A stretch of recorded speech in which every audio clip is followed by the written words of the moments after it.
The Burning Sky, an Oral Chronicle. They used to call it the Week of Light, not because it was bright, though it was, but because for 7 days the world mistook illumination for revelation. It began quietly, as most endings do. The first detonation was recorded over the Gulf at 3:17 UTC, a sudden wound in the clouds. Every sensor on Earth saw it. Every network translated it into the same word, launch. Within an hour, 11 nations had moved from readiness to retaliation. The logic of deterrence, dormant for decades, woke like an animal that had forgotten it was extinct.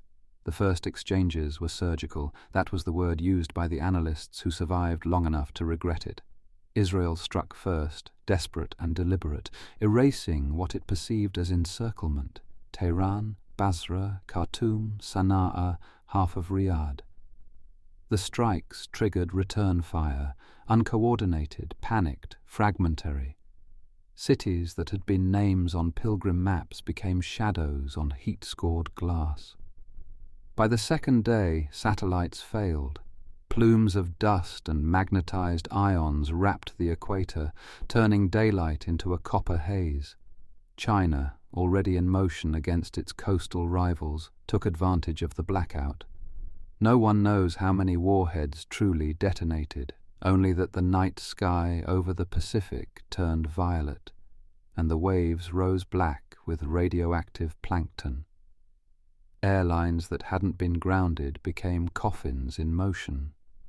Communication collapsed, not because technology failed, but because language did. Every message contradicted the next. From orbit, the survivors aboard the climate stations watched the auroras spread. The data logs recovered later described them clinically: multiple high-altitude electromagnetic pulses, sustained radiological bloom, upper atmosphere ignition events visible from 6,000 kilometers. The human record puts it differently. The sky caught fire and did not go out. On the third day, Europe went silent. The American heartland followed.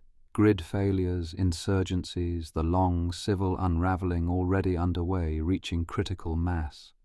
When Washington ceased broadcasting, people in Paris thought the signal loss was local. When Paris went dark, Geneva understood that it was alone.